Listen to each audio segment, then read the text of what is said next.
Hi, hello. Welcome to another episode of Isaiah's Newsstand. I'm your host, Isaiah Edwards.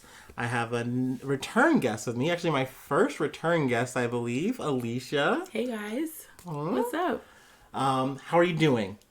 I'm doing well. Good. You had a good week so far. Well, it's Friday, so we pretty much made it. It's Friday. It's I'm Friday, happy it's then. Friday. Very happy Good. it's Friday. Yeah, Good, doing good. good. How are you? I'm good. It's been a week. You know. Yeah. We're definitely marching on in. Mm-hmm. That's a bad pun. Oh well. These things happen. But yeah, no, overall good. I normally like to do a food corner. Honestly, it was gonna be a pretty stale food corner until the pasta you made. Oh shit. That shit was really good. Yeah, guys. So I've been this is day 2 of me making this Whipping. amazing. You've been cooking for like a family, yeah. Yeah, I've made this pasta dish probably 4 times within the day, within 24 hours. Mamma mia, that's a lot of pasta. Mamma mia. Yeah. I kind of need pasta. This is good. It was like a chicken, it had lemon, fresh garlic, fresh basil. tomatoes were A involved. little bit of pasta water, just simple but good. It was Organic. it was a flex. Yeah. I'm doing the Italian hand emoji. You guys can't see that, but I know you feel it. I'm doing the chef kiss. Mwah. Yeah, that was lit. So yeah, that's definitely my food corner. Is that you were clutch there because I was not really delivering. I had burgers and waffles, it was weird shit. I don't know if they like that. So yeah, I mean that was that. I need to see Batman. We're gonna try to see that sometime soon. Yes. If I can get in for a good price because I'm not trying to pay $25 to see Batman. Oh, it's $18 a ticket. We're going tomorrow. Okay, good. That's so matinee. Yeah, that's matinee, dude. See, they're doing the reverse of a matinee now. Yeah, it's kind of ridiculous. They know we want to see it. They know. I mean, hey, we're at war. This is Putin's fault. Listen, we want an escape, a 3-hour Actually, escape. and speaking of that, because we're gonna get into the sanctions and all that kind of stuff, we're gonna kind of settle into the news here. But I actually didn't tell you. Batman did pull themselves from Russia. They're not going to be filming there. Goddamn. Yeah, you don't get that Robin Pattinson body. Damn. No, you're going to have to get that illegally. Damn, Russia. So Batman for you. No Batman for you, Batman for never. But I did want to cover some more Ukraine stuff. This is going to be most of the episode. So if you're not into the war stuff, I'll have some more content down the pipe. But I think you guys have already realized I'm doing the news. That's a big part of the news. So it's going to get talked about. But there was a pop-off situation that happened at the biggest nuclear plant in Europe. I got this from NBC News. Let's see. Russian forces in control at nuclear plant. So essentially there was a firefight, which a lot of people were saying it was like a really reckless move by Russian troops to make this decision to go in and say, hey, we're not only going to push, we're going to put fire on this nuclear compound area. And the response was like, hey, it wasn't uncalculated. This wasn't wild. Like, we knew what we were doing, but there was literally a fire that started. So people were really freaking out at Thursday night. And I was like, oh my God, are we going to see Ukraine blow up? Oh shit. Luckily everything was okay. They put the fire out. It was kind of a weird situation. There was a ceasefire. They let firefighters in. They put out the fire, and then more or less things started dying down, and Russia has control over it, but it's still being run by Ukrainians. Essentially, that's kind of the vibe that's kind of getting put out, is that Russia is pushing really hard, and they are taking places. Another place they took, I got this from Yahoo News, but a place called Kherson. I believe it's a southern area in Ukraine. They're now occupying that. It's kind of a big deal for Russia to have this because it's another port in the Black Sea, which I do believe is part of the reason they are kind of making this whole push to Ukraine, is to get stuff, get Ukraine in order, get their backyard in order, but also it gives them more control of the area that they are in, that their sphere of influence is. Them, yeah. Exactly. So it gives them a leg up, and that's what they want. So also kind of the same thing. The town, I'm going to butcher the name. It starts with a Z in terms of where the nuclear power plant was. I didn't say that. Let's see if I can nail it. Zaporizhzhia. I mean, I wouldn't know. We'll have to ask Ukrainian and they'll let me know. Sounds good to me. But, like, essentially in the same situation as that town, they hit up the mayor and they're like, look, dude, here's what's going to happen. Here are the rules. You're still mayor. This is still your town. This is still Ukraine. Keep the flag up. But you can't have more than 2 people in a group. You can't drive fast in cars. And you can't leave. You're here. And I imagine you have to have all your representation, all your papers and stuff. That's pretty much already a thing now. People are pretty much walking around with their passports even if you're still in Ukraine right now. Because there's checkpoints and all this kind of stuff. And you got to be verified. Otherwise, you might get shot. So...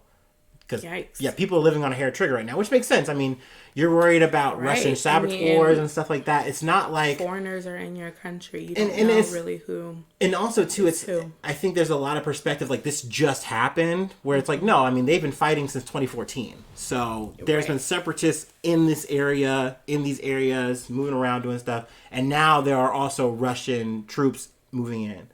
In terms of other warfront stuff... there is a big, 40-mile convoy that is making a slow move to Kiev.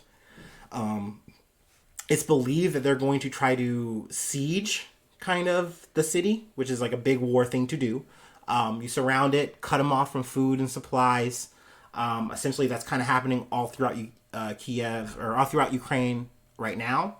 The story that they actually have from Yahoo News, there's a man in Kherson who's like, I have no food. The stores are empty. There's nothing here. And he's like, I don't know what I'm going to do for tomorrow. I don't know what the future is going to hold for me. And that's a lot of people right now in Ukraine. And that's really the fear that's going to happen in Kiev is like, yeah, you have a force, you're fighting, you are doing damage to the Russians, but they're going to keep coming and they're going to come harder and harder. Also, they've been bombing more indiscriminately, which is war crime behavior. But they have cluster bombs, things like that. They're hitting civilian areas, kind of whatever. I believe Tuesday they took out Kiev Tower, which is a TV tower. Didn't completely take out communications. That's still available, but it's more limited. So essentially it's making things harder. I heard someone say too, this is kind of stuff I kind of got from podcast listening and stuff, like the Daily and whatnot. It's well, why isn't Russia just pounding them? Just wiping them out. And it's because they don't want to necessarily roll over Ukraine and then that's it. I mean, Putin's willing to do that if that's what it comes down to, I believe. But more or less, it's we want to just have a puppet government in there, say, hey, these guys are pro-Russia. They're going to glad hand everything that we want and everything's going to be cool. That's kind of, I guess, the idea is kind of... Where are U.S. soldiers that we sent over to? They Ukraine? Are in NATO-held areas. So, Hungary, Romania, What is Poland. their mission? I thought they were going to help the Ukrainian people fight. Are they not over there? They are not in Ukraine. Not at all. We'll actually get to the people who might be going to Ukraine in a little bit. Because I don't know, did they send over 120,000? We sent over a lot of troops. Now on the Russian side, they had 120,000. That's probably where you heard that number. But we sent over around 8,000, I believe, is the last number I remember hearing. Troops, but we did not send them directly to Ukraine. We sent them to NATO areas to kind of bolster support. And if anything's going to pop off, hey, we already have people there in those areas so that they're protected. Because technically, by the book, we aren't supposed to be helping Ukraine. They aren't a part of NATO. They did get signed into the EU. Zelensky made some calls last minute. I think a lot of bravado kind of got whipped up too. So people were like, oh my gosh, they're really going through it. And they finally decided to actually go along with some demands. But not all of them. We'll kind of maybe cover that too. But essentially, yeah, the U.S. troops that we have are just on standby. They're just there. We sent lethal aid, though. That went directly to them. And it has been getting used. We sent Javelin missiles, shoulder-equipped kind of stuff that you can just blow up a tank with and stuff. You can literally just pop out, boom, it's over. So, I mean, it has been helpful. Didn't Joe Biden, we may get to it, he's going to Congress for, I guess, to get $350 million to send over to Ukraine. Yeah, I thought I heard something about 350 got approved by the Pentagon or something like that. Like, already? Yeah, I believe it was quick, fast. Like, they more or less sent that out. That might have happened around the time with the sanctions and stuff. Also, which I wanted to talk about SWIFT too, because I mentioned that in the last episode. What SWIFT stands for, since it did actually happen, they did do it. It is the Society for Worldwide Interbank Financial Telecommunication. So it's legally SWIFT SC. And what do they do? It is a Belgian cooperative society providing services related to the execution of financial transactions and payments between banks worldwide. That is a whole mouthful. I can kind of explain it. Okay. Essentially, it's like the network, the system that all international banks use, and we're like, U.S. is a major part too, because a lot of stuff runs through New York. Mm-hmm. So like the U.S. dollar, all this kind of stuff, that plays a part. And just in general, you can't interact and do a lot of transactions easily without SWIFT. So like, let's say, hey, Russia has X thing, and we have the money for X thing. We say, hey, we want it. They ship it to us. We send them the money. Bada bing, bada boom. If we cut them off, then no one can send them money through SWIFT. They have to find a roundabout way to do it, or some third party kind of thing. And how likely is, or how... In terms of how effective that is, it's very effective, but also potentially not effective, because it just depends on who it's actually hitting. Essentially, this was very targeted. It was aimed specifically at Putin. It was aimed at several oligarchs. And I think some of it's kind of revealed and known, other of it maybe not. But essentially, there are some things that we didn't hit either, and that's where we're also getting criticism from, because we wanted to avoid hitting their energy sector, because that's very important to us. We get a lot of energy, gas, all that kind of stuff from Russia. Well, not us per se, but like European countries do. So they're way more, and there's a ripple effect if they don't get it, and they need to be supported another way. I wonder, are we planning to hit their energy sector, because they're going to be doing oil drilling. Yeah, it's speculated. Where is it? Where do they normally do the oil drilling? It's in a lot of places. There's a pipeline that people are talking about. There's a pipeline that people are talking about. I believe it's like the Keystone. I'm probably making that up. Listeners, please fact check. Yeah, by all means, snope the shit out of us. Yeah. But that's also kind of been shot down too, because it's like, okay, we can't just crank this motherfucker up and then like, okay, everyone's getting oil now. Like, it's just not that simple. That pipeline was like kind of out of commission. Just making one, like revving one up, isn't just something you just can do. But we do have reserves, and that's kind of like the initial. Where they're probably planning to get there. Yeah, but people are talking like that's only going to be a drop in the bucket, like yada yada. So there's a lot of like, is this good? Is this bad? Is this helpful? Is this hurtful? And on the ground, the SWIFT cancellation, the sanctions and stuff has really affected the Russian people immediately. The day we put that into place, they had to close the stock market down early because they were hemorrhaging losses, and it was just affecting everything. It was bad. I watched some footage of like some Russian people. They were scrambling to ATMs, trying to get whatever money they could. They were maxing out the ATM. There was no money. People had to like go across town looking for everything. Even leading up to it, I heard there were stories of people trying to more or less liquidate assets or like kind of get rid of as much of the ruble as they can, and maybe get diamonds, maybe get other things, because those are more tangible and you can get actual money.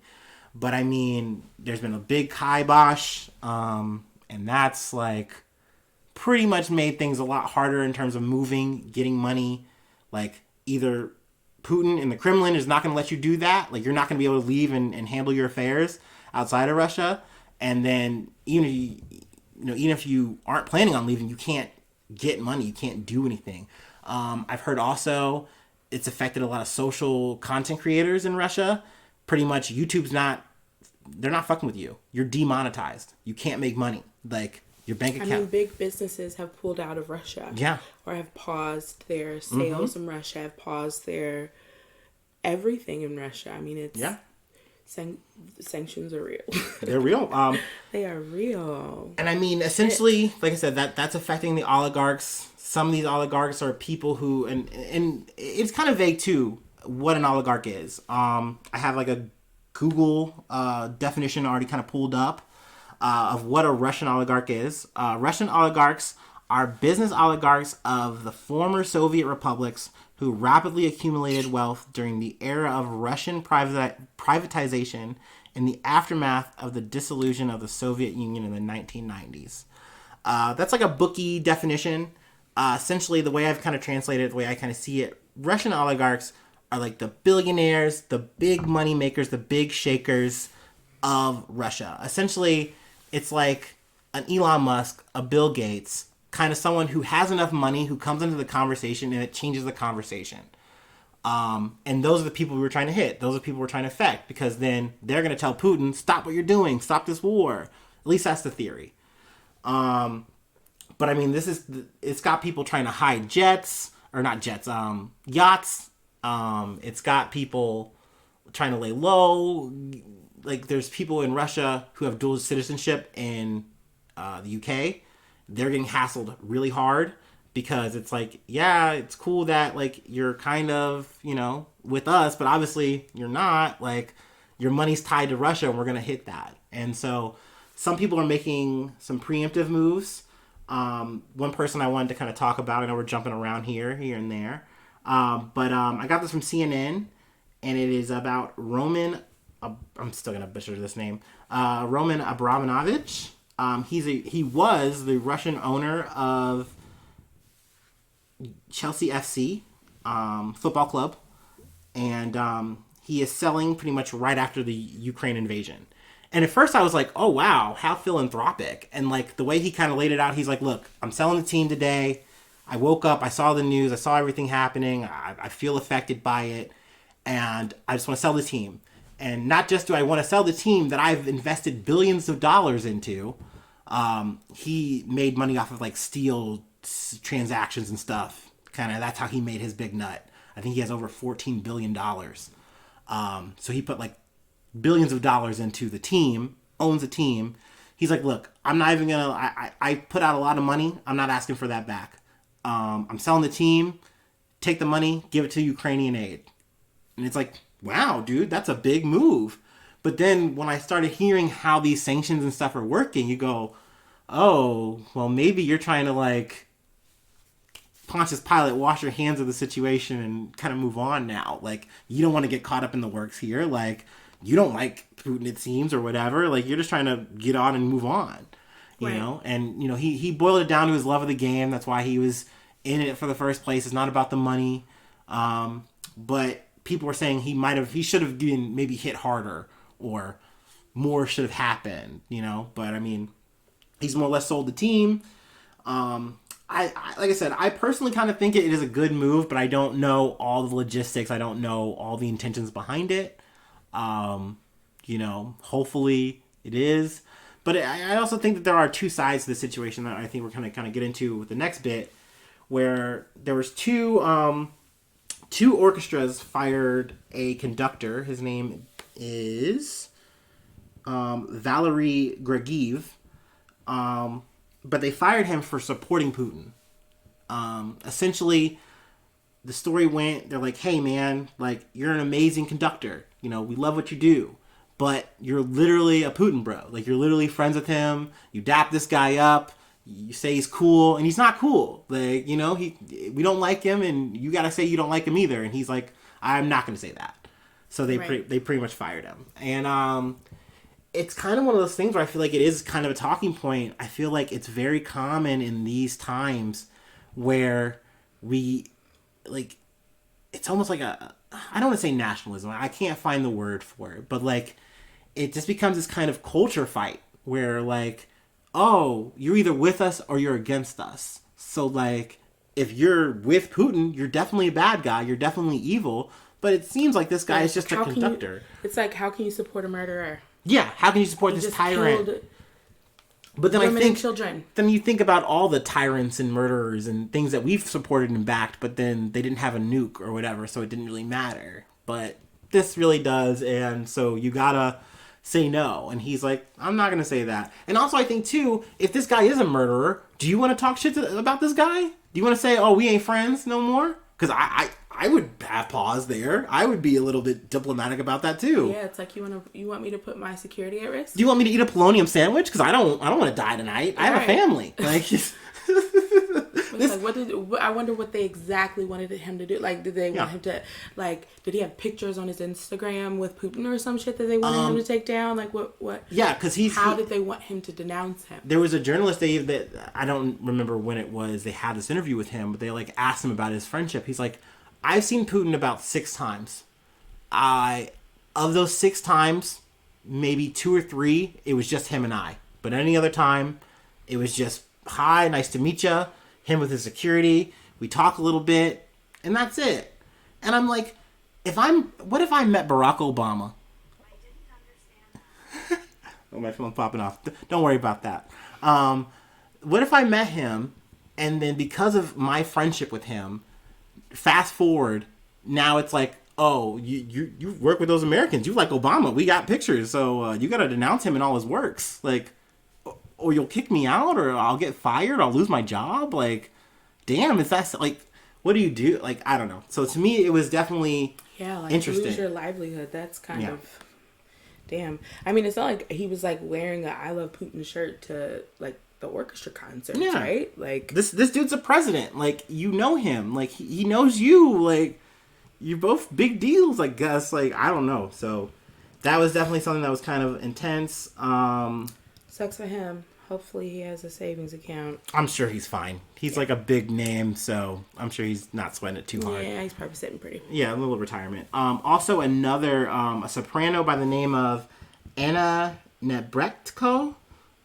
She said she decided to take a step back from performing for the time being. She went on to say, as I said before, I am opposed to the senseless war of aggression, and I'm calling on Russia to end this war right now to save us all. We need peace right now. And she went on to say, like, it's not about making music and performing. It's not time. So I respect that. But it does seem like you literally have to have her response in order for you to not catch heat. Like, you know what I mean? Like, you have to be very, very diplomatic about this. Like, you have to say, I don't like this, but I can't say Putin's name. You know? I can't. But at the same time, she did actually call this a war, which is a big no-no from Russian state media. They've literally gone to scrub that whole thing, and they're like, you can't say invasion, you can't say war. This is a military operation, period. Which is intense. I mean, they're really sticking to that script. I feel like, damn, like, so basically they're wanting all of the Russian, I guess, public figures to stand up against... Yeah. And I mean, I get that. I understand that. I mean, it's like, hey, if this person is your friend, it's kind of like, in my mind, it's kind of like if your friend is like bullying someone, if you're close to them and you know that they're doing something that's wrong, you should stick up and say something. You should say that's not good. You should do the human thing. You should police them kind of Essentially, in a way. That's like, kind of what the reactions. But it seems like Putin is the type of guy. It doesn't matter if like he's gonna do what he wants. It sounds like. And also, it's something I've kind of been learning. It's hard to put into words. I mean, obviously we're a little bit in the weeds here, but that's okay. We get to talk. I want to talk. But like, Putin's plan for this, like, they literally have a thing called the Russian Fortress Plan, and essentially it was like, look, how do we get off the U.S. dollar? How do we get off the stock exchange? Like, we don't want to fuck with this. We don't want to be tied to the West. We want to make sure that we can be self-sufficient. And they've made moves to do that. He's bolstered up his army. He's made more investment in gold. He's made alliances with countries so that in this situation, he has China. He has other countries to lean on so that he's not completely stranded. What's the name of their currency? Russia's? Rubles. Rubles. They're on the ruble. Or they have rubles. I believe... Their value... Oh, it's crashed. It's like 100 and over 100 to 1 to the US dollar. Yeah. Yeah. So, I mean, and that was overnight. Like, they were already in bad shape. Because, I mean, and that's another thing, too, is Russia's not new to sanctions. We've been doing this to them for a long time. It was kind of a weird reminder with the Olympic stuff. They aren't actually competing. Russia itself is not competing. They're like a little bit of like a weird conglomerate that's allowed because they had a bunch of doping scandals and shit. And they can't actually operate as Russia. So, I mean, now they're completely out of the Olympics. Actually, the Paralympics happened, and they had to completely just kick them out. Yeah. What happened? Essentially, they were saying, oh, well, I mean, you're not officially claiming Russia, so you're going to be okay. But as shit got worse throughout the first week... I was saying with... there was this girl... She was 15 years old. Oh, okay. Actually, yeah, I did cover that a little bit. What happened was she had like a heart thing. She was from Russia, right? Yes. They gave her this heart medication that's it's a doping medication. So she wasn't supposed to have it. But essentially she's 15. So like they weren't going to actually press any charges on her. They were going to allow her to continue to compete. But the pressure and everything definitely got to her. So she had really poor performance following up. Didn't get any golds. I believe the one that she did win, or any of the medals that she did win up until that point, were scrutinized, and they're still going through all that process, like going through another screening because they had another sample they could test. But yeah, I mean, that was a whole kerfuffle in and of itself. So, yeah. But essentially the Paralympic part, Russia's out. There's no Russian athletes competing in the Paralympics, and it looks like they're out of soccer, F1, Formula Racing, they're out on that. I mean, if there's a sport, they ain't playing it. Like I said, social media, they ain't on it. Like, it's FIFA, hard. Yeah, FIFA kicked. Yeah. So it's bad news bears. It's bad news bears. Fuck it out of here. I mean, it's like, yeah, they're fucking in detention. They're not. They don't get to participate. Right. Another thing I want to talk about. This is kind of interesting. A little bit of, in my opinion, I kind of feel like this is war tourism, but I got this from Vice. Foreign fighters are rushing to join Ukraine's new international battalion. Crazy. Essentially, Zelensky has been putting up any defense he can. I respect this. He has called on cyber hackers to hack Russia. He's called on the world he's called on NATO to put up a ceasefire, which I do not believe, not ceasefire, a no-fly zone. I'm sorry. Essentially, that is something that sounds cool. Like, hey, yeah, put up a no-fly zone, and then Russia can't bomb and stuff. That's great. That's great. How do you put up a no-fly zone? And that's where it's a problem. You put up a no-fly zone by pretty much personally securing the skies and shooting down anything that's not supposed to be in it. So he's asking the countries of NATO to provide security essentially for the actually get involved, which is why we have not done that. We will give them all the guns, but we won't pull a trigger on them. Period. Why? Because then that's actually getting involved in a non-NATO country, aka also triggering potentially World War III is the fear. So even though it's as subtle as like hashtag close the sky. So it kind of sounds like Ukraine isn't in the club, so it's like you can't. That's exactly what it is. You can't. Yeah. It's like if you don't have a membership at the Y, you can't run on the treadmill, bitch. Yeah, sorry, dude. Like, yeah, you gotta run outside, ho. Yeah, you want the security, but that's for us. That's for indoor. Yeah, it's for the members. Members only. Like, we need you, but like we don't need you. So, sorry. That's essentially the situation. That sucks because they're in the cold. Like, but people are dying. They put a hit out on that man's life and his family. People are actually dying. Yeah. Like, does it matter who's in a club or not when it comes down to a human life?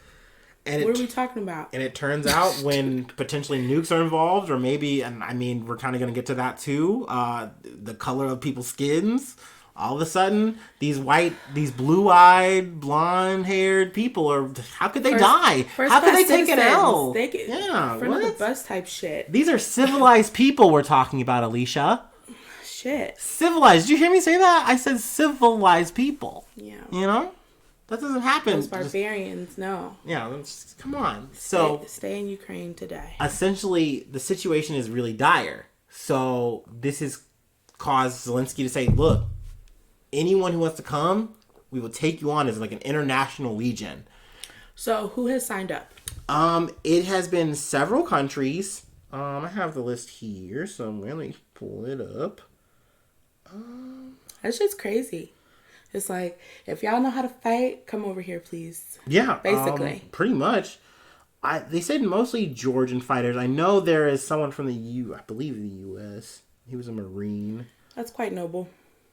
Yeah. Or quite stupid. Yeah, I don't know. It's like I said, it brings up the whole idea of like war tourism, where it's like you're going to fight, you're going to see the scene, you get to have a gun in your hand. Are you signing up for death though?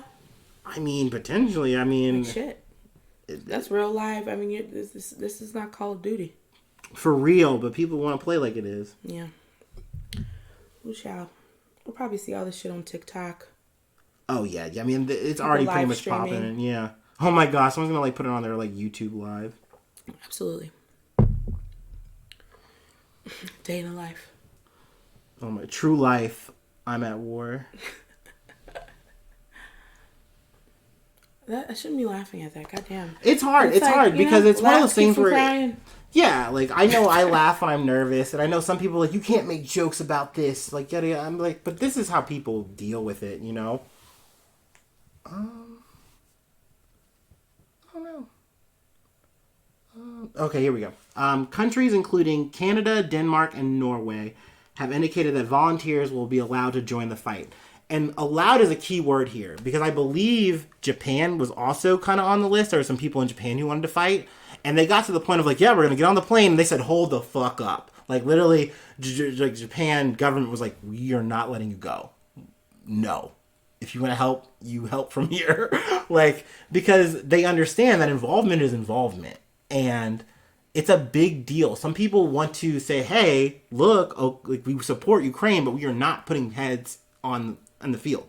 We're not putting boots on the ground. And I in these kind of situations, I get that. Let's see. I got one more big. That's horrible. It's kind of like standing by watching somebody getting beat up. And they're like, help me. And it's like, well, if I jump in, then I may get beat up too. It's sad. Like, I'm hearing these like live footages and they're like, we've been deserted. Like, there's no one here. Like, it's just us. We're fighting for our lives here, and people are just watching. I heard one woman, she like more or less mic checked Boris Johnson. He's the Prime Minister of UK. She's like, look, dude, like they're like, I'm paraphrasing here, like they're glassing our shit. Like, you know what I mean? And what are we doing? We're talking about it. Like, I know my people are dying right now. What are you doing? And Boris Johnson, let's just talk politics and just like, oh. Blah, blah, blah. I mean, I feel like that's kind of the vibe of it on. I feel like with my social media feed, it's like people are posting the Ukrainian flag, but then also it's just like, and here's a selfie of me. Like, let's move on. Like, but it's like, yeah, my favorite are they do the filter where they puts like the flags like under their face, like the little makeup. Oh, I haven't seen that. Like they're little cheerleaders for Ukraine. Slava Ukraine. Hashtag Ukraine. No, but for real, hashtag Ukraine. Yeah. I mean, yeah, I wish a hashtag saved a life. But I mean, it's a conversation that we should though have. It's like, what can you do from miles away? Yeah, and I do think showing support does do something. I think it helps. Because one thing it's just like, I feel like you kind of can't do is just, like you said, just like talk about it without trying to put a little bit of action behind it. But we'll maybe talk a little more about it. But I did want to cover, because this is something like, speaking of social media, it kind of, I don't want to say fell into my lap, but like it just like it's something I noticed. It was I guess I kind of let a little bit of the title explain here. Got this from The Guardian. Nigeria condemns treatment of Africans trying to flee Ukraine. Essentially, it's a little bit of kind of a complicated situation, I guess, to maybe explain. But essentially, there are a lot of Nigerian students. So essentially, they're there getting an education. They're learning. They're doing their shit in Ukraine. I imagine from there they can take that education back home or take it wherever. There's also people in Cameroon, or people from Cameroon who are also in Ukraine, people from India who are also in Ukraine. So there's a lot of foreigners there. Asian, African, like different types. This all kicked off. No one saw it coming. You know, they believed it was possible, sure, but like it's just going to be a Crimea 2.0. They didn't think it was going to be an actual full invasion. And so now here they are in a foreign land, stuck. And so, of course, just like every other Ukrainian, they're going to run to the border. They're going to migrate. They're going to flee. Essentially, the video that I saw, they get to the border. They're in Poland, like, or at the Polish border, and it's already long waits. People have already been waiting hours and hours and hours and hours and hours, days from these people to get where they're even at. Now they're saying, okay, the Ukrainians can go through, but you guys have to wait. You guys have to wait here. And it's like, what do you mean? We're all in the same situation. Are they? Like, who are these people? Like, are these like, so these are government, like, border, and see, like, border and patrol. that's something that I did not get the full details on. I've kind of heard differing things. Was that Polish people stopping them at the border, or was that Ukrainian soldiers stopping them at the border saying this is how it's going to go? Right. And the Polish people just let that be. I'm not sure. I'm not 100% on that. I do know, though, have heard more stories, though, where it's like, we got past the border, we're in Poland now, we can't get housing because they're only housing Ukrainian people right now. We can't find a place to live. We're still in the same situation. We need housing just as bad. So, I mean, I heard a story where the person had to go find family, they had to do more so. There were situations where they were trying to get like, people were shaking them down. Like, you can't cross, I won't help you cross, I won't give you transportation unless you give me, like, $500 extra. It's like, I don't have that. I literally spent all my money just to get here, you know? Were there any Americans in Ukraine, and where are they still in Ukraine? Yes, I actually heard a story about an American in Ukraine today. He was like a Peace Corps guy. Essentially, Americans were getting the emails, and we'd already told them, like, you gotta leave. But it wasn't the same kind of evacuation like it was in Afghanistan, where, like, we are sending planes to come get you. Get on this plane. We're taking you home. It was, you need to leave now. Or don't. Like, it's your right. We can't stop you, but you need to leave. But having the resources there if they decide to. It was like... Well, they had the means, yeah. But it's one of those things where you had to say, okay, I guess I'm going to uproot my life right now, even though I don't know if they're actually going to invade. Like, at that point, that hadn't happened yet. So they're like, hey, you got to leave. You got to leave. And then people who didn't leave were stuck there, essentially. And they had to go about it just like anybody else. It reminds me of like a hurricane type of situation. Yeah. Like, you know it's coming. You have all of these signs. But and it is hard to, you know, just up and leave. Because where do you go? Like, if something... A lot of us don't have an evacuation plan if there was an emergency or a natural disaster. The thing is, too, their plan was, okay, we'll just go west. We'll just go a little bit more west. But now you see that that's not enough. What happens when they actually get Kiev, if that's what happens? What happens, you know, are they going to keep pushing? Like, most likely. Like, that means you're not safe. And a lot of these people have home countries, and I just heard that a lot of the African countries that they're from have just said, like, you're on your own. Yeah. Like, you have to we can't help you. Like, because that's kind of the situation. They just don't have a foothold to begin with. There's not much they can really do. But I did want to bring that situation up because I saw it. Obviously, that made me feel away as a black man. That's a very gut check feeling to see people who look like you being mistreated. It sucks. It really fucking sucks. But another thing that sucked for me to hear and see was just some of the reactions to people that they were then immediately like, well, I don't fuck with Ukraine then. Fuck Ukraine. Like, I don't care. Like, devil may care. And it's like, I get it. I understand that feeling. Also, I've heard people try to use, this was so weird and grimy to me, but like someone was mentioning, hey, there's other wars happening, by the way. Like, there are people dying in Palestine. There's shit going on in Yemen. There's shit in Tigray. And someone tried to use this all wars matter bullshit. Like they were like trying to like dumb down Ukraine. It's like, no, dude. Like, sorry that you didn't notice the brown people dying and fighting for their lives every day. Like, sorry you didn't notice that famine or this catastrophe. And it's just so strange. It's just like, we can care about all of Yeah. All of it. You really can't. It doesn't have an to injustice be like... anywhere is an injustice anywhere. That still means the same thing to me. You know what I mean? So it's one of those things where... I feel like sometimes people are making it like you have to choose Yeah. what you care about. We have to prioritize this first, or it's not going to matter. No, it can all be important. Yeah, but I've seen people of color do that too in their own way. Like I said, I'm not going to care about Ukraine because you're not talking about Tigray. Well, it's like they all matter. They're all important. They all deserve coverage. I know I don't personally do the best job at it, but I do when I see something, I want to talk about it, and I try to get it out there so at least, hey, someone else knows about it or someone else is looking into it too. And hopefully we all know a little bit more, and maybe like that helps because at least exposure is something. But I mean, it's definitely a shitty situation. My heart goes out to all the people involved in Ukraine and everyone going through conflict right now. I mean, this shit sucks. We have such a privilege living in this country where like we really just have surface problems, you know, like money and our general health.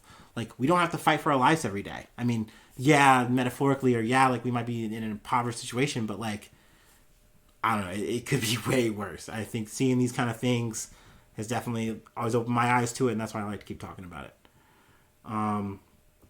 But speaking of racism and shit we have to go through, that does kind of lead us to our final news bump. I got this from CNN. Ex-officer Brett Hankison was found not guilty of endangering Breonna Taylor's neighbors in a botched raid. Boo. Boo this man. Boo all those cops involved. The judicial system too. Yeah. I mean, it's boo like... no-knock raids. Yeah. I mean, like, why do we still have those? Yeah. I mean, essentially... That shouldn't be a thing. It really shouldn't. Like, at the end of the day, if you're doing a crime and you guys are the law, just announce that you're the law and you're here to stop the crime. I don't know. Like that's hard. I don't think that's crazy. Like, I understand we're talking to, like, El Chapo or something like that, but you're not a cartel. You're not busting a cartel. But in the situation of Breonna Taylor, wasn't it the wrong apartment? Yeah, they got the wrong spot, and they thought this was the right spot, and we're not going to check because this is a no-knock raid. So we're not going to announce ourselves. We're just going to bust in. And naturally, they think an intruder is here. So the boyfriend, he got a gun. He had his gun. And you have a right to protect yourself. He had a right to protect yourself legally. That's the amendment. Plus, he legally had a permit. So he was doing nothing untoward. They shot. He shot. They were afraid. Yeah. They were being shot at, but what do you expect if you're shooting someone? Right, because and that was Brett's defense. This was Hankison's defense. Was like, look, this is line of duty stuff. My coworker, my officer, got shot. I thought I was getting advanced upon, so I'm firing. I just kept firing, and it's like not only now he wasn't the one who shot Breonna. I believe it was Cosgrove who did, one of the other officers, but Hankison was one of the people who was shooting, not thinking that you're in an apartment complex shooting through thin walls. Which, I'm like, I get it. You're in the line of duty, but why aren't you thinking about the duty you are doing? Because, I'm sorry, when I'm playing Call of Duty, I remember that these guns go through walls. Like, you know what I mean? Like, yeah. So, like, in hearing the perspective of the family in this was really intense, too. Because you're thinking, oh my God, you have a 5-year-old kid. And you're being woken up by bullet fire. Like, wow. Like, what the fuck? I did not know that. Yeah. Well, yeah, of course. Like, so the neighbors, like, they... Yeah, because this was not about Breonna. This was about the neighbors.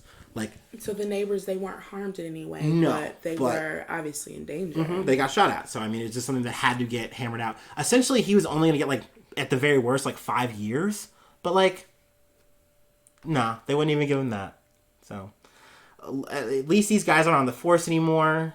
Good for that. That's good, at least. You know, at least you... Because, I mean, I think that's kind of irresponsible. Yeah, it's a little loose, you know? I think, I mean, if you have anyone who has a job, you have a responsibility to do it well. Yeah, if part of the protecting is protecting, you know? And not putting people... That comes with like, you're kind of doing what's opposite of protecting. It's counterintuitive. Yeah, it's a little bit. It's kind of not your job to... You know. But Whatever. Yeah, this is a podcast. What cookie we I don't do? know. This might not even make sense. Whatever. You tell us. But yeah, that's essentially all we got. Alicia, I don't know if you want to do any plugs or any, closing statements. Yes, absolutely. Yeah. You guys can find me on Instagram at Alicia by Nature. That's ALEISHA by Nature. Boom. Speaking about Ukraine and assisting just the people of Ukraine at this time, like you said, I mean, there's no imports. They're not bringing in food. I mean... Oh, actually, no, good point. Good save. This is why it's good to have a good special guest. They are trying to do a thing, and this was actually like one of the few humanitarian things, a hashtag or quotations here, green corridors. So essentially humanitarian lanes in cities and stuff so that they can get in food, get in support. Are they doing that now? They've approved it. Both sides have come together for that. Not a full ceasefire, but at least enough for humanitarian aid to get through. So hopefully people are going to be able to get some help in cities and stuff right now who are like starving and don't have food right now. Also people who are displaced, because there's already over 1 million people displaced currently. They're estimating on a low ball 4 million by the end of this. Yeah, and that's a low ball.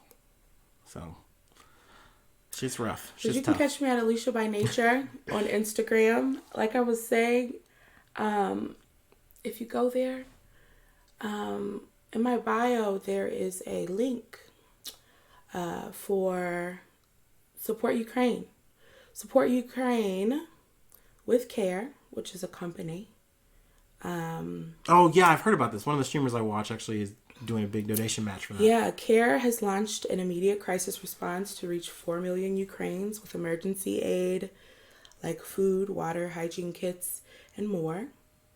CARE.org is prioritizing the needs of women and girls, the elderly, and families. It's really cool. So you can donate to this fundraiser through this link to support Ukrainians at risk, fleeing violence, and in the need of emergency aid. Every donation counts. If you can't donate, share this to your story. So you can also put this link in your bio. Currently, CARE works for over 100 countries and reaches more than 90 million people through 1,300 projects. So they do a lot for a lot of people. Yeah. I mean, it's kind of hard to really see this happening. So, I mean, donating even a couple dollars, I know it made me feel a little better. And also, too, I like that this isn't to the military. I think that's a big thing for people. It's directly to the people. That's really something that I think that's important to know. You already are giving to the... Period, you've already donated technically to Ukraine because our tax dollars gave them those Stinger missiles and stuff I mentioned. So tax dollars have already gone to that. But to actually help the people directly... For the food, the hygiene kits, the things that they really do need to live and survive right now. Day by day. That's the donation that you want to make. I do agree and believe with that. So, yeah. And like I said, if you can't donate, just share it on your page and maybe... have other people donate. So it's really cool right now. Their donation goal was $575,000.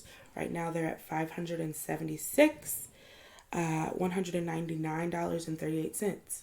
So they're past their goal. Yeah. It's really cool. But they're still definitely still experiencing. This is a black hole type situation. It's a daily thing. So I heard Putin's money. blowing billions of dollars a day on this war. So that's just on that side of the fence. So definitely. A less noble endeavor, you can give me money. Hey! So there's Patreon. Period. Patreon.com/Isaiah News. This is where we do the shout outs. Believe it or not, I've had a shout out this whole time and I'm a piece of shit and didn't know. So shout out to Stephanie Mills. You're officially Queen Newsy because you've been donating for a very long time and I did not know, and I'm so sorry. Stephanie. You're the best. I'm going to be shouting you out a lot now, and thank you so much. I appreciate the fans. I appreciate the love. I do this shit for myself because I have a big ass ego, but also I'm glad that you guys are doing it with me. You guys are listening and giving feedback. That means the world to me. The money's just icing. But also, I have an Instagram. That's Isaiah News. Isaiah_News is the Twitter. Isaiah News 1 is the Facebook. And what is it? Isaiah news1@gmail.com is the Gmail. If you want to give me that direct email shit, you want to get sleepy in Seattle with me. Hey. Sleepless. I don't know. Whatever. I'm not Tom Hanks. But yeah, that's pretty much it. Thank you for listening. Alicia, thank you for being here. Absolutely. And it's been fun. And hopefully I'll see you soon for some more good news. Love ya. Bye-bye. Bye. Mwah!